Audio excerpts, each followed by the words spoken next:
With the release of the Helinox Chair Zero Highback, Helinox adds another option for ultralight chairs with the promise of improved comfort and support. But does the higher back actually improve comfort, or does it result in trade-offs that make it so it's a chair that I can't really recommend? Starting off with what's good about the Chair Zero Highback, it wouldn't be a Chair Zero if it wasn't lightweight. It's not as lightweight as the regular Chair Zero, but still comes in at a respectable 690 grams. It also packs up pretty small at 12 by 40 centimeters. So you're not going to have too many problems taking this on your trips, especially if you're not trying to go super ultralight. One of the things that you're getting with Helinox chairs relative to some of the much cheaper options that you can pick up on Amazon and AliExpress is durability. They use much higher quality aluminum. These are DAC poles. They're proprietary to Helinox and they're very sturdy. The hubs that all the poles connect to are also really durable. They use a fiber reinforced nylon. I haven't heard of many people having problems with their Helinox chairs failing in the field, other than maybe when they're using them on really soft ground or they're over and above the weight limit of the chair.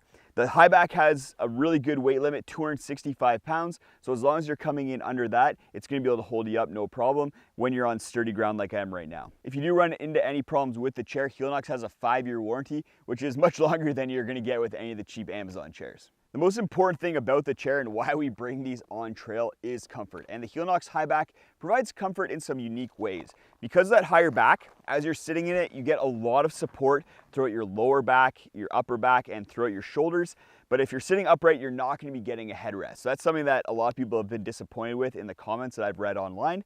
But if you scooch forward a little bit, kind of get into a loungy position, you can put your head back and get a little bit of head support if you need it. Lounging in the Highback isn't quite as comfortable as with the regular Chair Zero. I find that my butt is starting to slip off the front of the chair, whereas the Chair Zero I have tons of space to lounge and it's not a problem. I really like the support that you get in this chair and the fact that you can sit upright in it really nicely and it still provides support, especially through the lower back. It's really nice if you're cooking dinner or just sitting around with other people, maybe around a fire. You don't have to be in that kind of lounging position in order to be comfortable. And that brings us to the cons with this chair, because it does have a few. The first one is its width. It's not a super wide chair. I have a bigger butt. I like to do my squats, and as I'm sitting in it, I find it pinches a little bit on the sides. I had that issue with the regular Chair Zero as well, but as I used it, the polyester fabric that the chair is made out of stretched and it now accommodates my butt pretty well.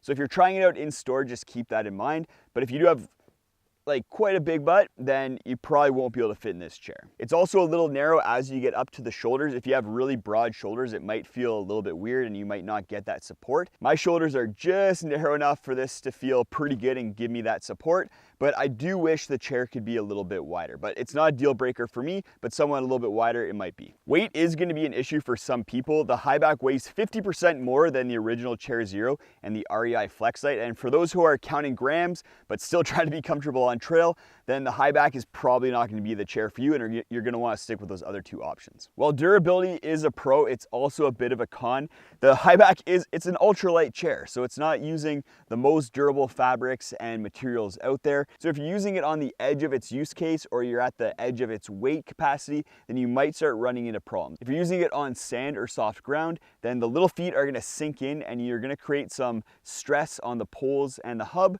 that may lead to failure. And price, this chair is not cheap at $180 US.